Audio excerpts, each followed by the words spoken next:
are my special. We are special. Salut les Jujutsu Flexeurs, ici King Pulka. Aujourd'hui on va parler de DA. Ok, donc vous l'avez compris, aujourd'hui on va parler d'une grande valeur ajoutée de ce que vous pouvez proposer au marché.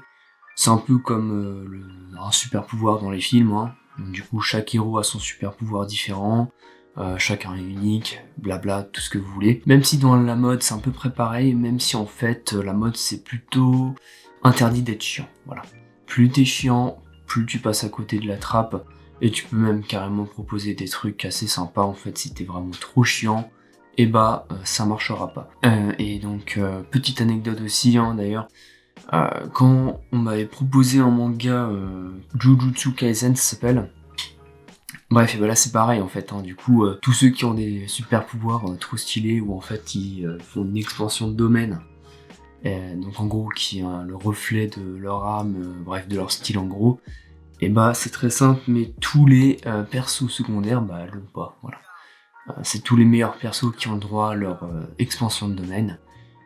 Tous les side characters, peu importe, et bah ils ont pas ça. Ils n'ont pas le droit à ce petit privilège. Et bah c'est à peu près pareil dans la mode en fait. Si vous maîtrisez bien votre truc, si ce que vous faites c'est assez sympa, c'est assez unique, et bah en fait les gens vont vous retenir et vont acheter parce que bah, ils aiment bien. Ils veulent aussi se sentir uniques, ils veulent aussi sentir que ce qu'ils achètent, et bah, c'est un peu niché, si vous voyez ce que je veux dire. C'est pas pour le Nathan ou le Célestin qui s'habille chez Jules, peu importe. Voilà, donc c'est à peu près ça. Ok, mais avant de commencer, on va faire une petite extension de publicité. Matez-la, achetez, faites ce que vous voulez. On se revoit juste après. Ciao, ciao. Allez, c'est la stop pub. Direction yomikoji.com pour choper toutes les ventes de ouf, comme ce crop top super méga funky. N'hésite pas à acheter beaucoup de produits.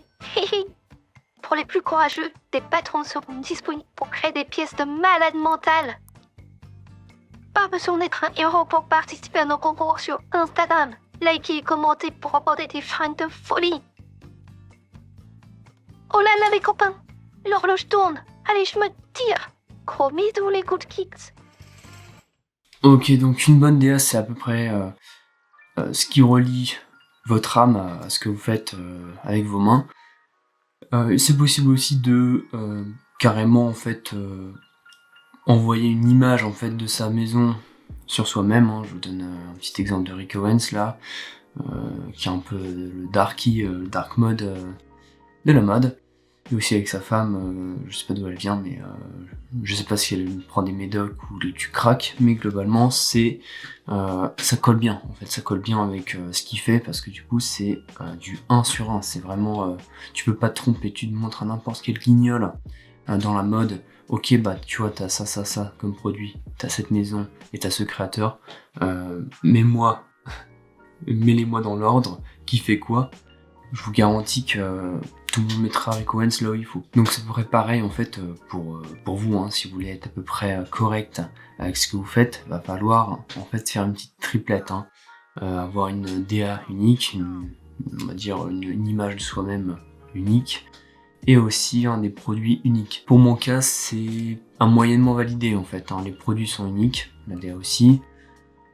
Mais moi bon je suis plutôt un Célestin en fait, hein. Je suis plutôt un Kevin de France, rien de plus que ça. J'ai pas spécialement envie de me faire des tatouages, de faire une chirurgie peu importe pour ressembler à je sais pas qui. Donc ça va être un travail un peu sur le long terme, peut-être sur les réseaux sociaux, bref peu importe, pour on va dire embrasser le plus possible l'image que je veux donner avec Koji et les produits en fait.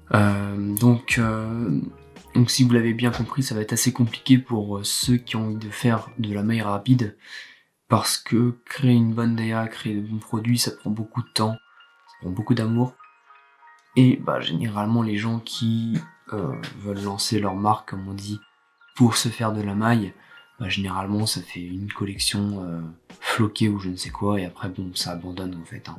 Du coup, il n'y a pas vraiment de site unique, il n'y a pas vraiment de produit unique, il n'y a rien en fait qui est unique. Et ça, c'est pas très bon.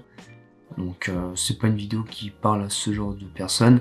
Mais si globalement vous voulez en fait faire quand même une petite maison assez sympa ou une petite marque assez sympa, mais il va falloir quand même un peu creuser, Après ça se fait sur Instagram, j'ai déjà vu des trucs loufoques mais qui passent. Je crois que j'avais vu une fois une marque, c'était juste une girafe bleue le logo, donc je trouve ça cool. Donc c'est une girafe mais juste en bleu, et bon bah c'est unique, voilà. C'est tout simple, c'est juste vous prenez, la personne a pris une girafe, elle a mis du bleu, hop ça y est quoi. Sinon j'avais vu autre chose, je crois que j'avais vu aussi un mélange avec une grenouille, je connais pas la marque mais je crois que c'est Two Frogs, qui est assez sympa je trouve. Et il suffit de très peu pour que ça marche quand même un peu et que les produits assez simples à faire se vendent, mais on va pas se voiler la face quand même. Le problème c'est qu'il faut quand même beaucoup de recherche, beaucoup de patience, et notamment ce serait envisageable pour en fait des personnes qui ont pas mal de fric, qui ont des bons contacts. Mais pour ceux qui viennent du bas de France, si on peut dire ça comme ça, c'est pas possible en fait de lancer, s'arrêter, retester à l'infini. Donc bon bah faudra aller un peu plus rapidement et être un peu plus stratégique. Après si je peux donner un exemple un peu à part, ou un exemple qui me sort comme ça de la tête, il suffit aussi de mélanger les matières, les gens ils adorent ça. Bon je sais pas, par exemple vous mélangez de l'argent avec je ne sais quoi. Bon, regardez juste si ça passe à la machine et puis voilà. Le seul bémol en fait dans l'histoire c'est de savoir est-ce que ce que je fais ça va se vendre. Mais la réponse en fait elle est que oui ça va se vendre. En fait tout ce que vous faites ça se vend. La seule question c'est est-ce que vous avez assez de réseau, est-ce que vous avez une grande portée en fait avec vos contacts, peu importe, parce qu'en vérité, je veux dire, il y en a, ils achètent absolument tout sur internet. Vous pouvez voir des gens qui achètent des photos de pieds de nana ou des trucs comme ça. Je veux dire, même si vous pensez ce que vous faites, c'est quand même dingue et que personne ne voudra l'acheter, bah la vérité c'est que si. Tout le monde achètera votre truc, mais en fait c'est juste qu'en fait vous devez avoir une grande portée. Sur 1 million, il y aura forcément des personnes qui seront acheteurs. C'est notamment en fait le gros problème de plein de créateurs de mode que je connais, dont moi en fait. On aimerait en fait vendre nos produits, on va dire faits sur mesure, etc. Mais ça vaut pas forcément le coup parce qu'il faut quand même avoir une grande portée et il faut que ça déboîte de l'autre côté.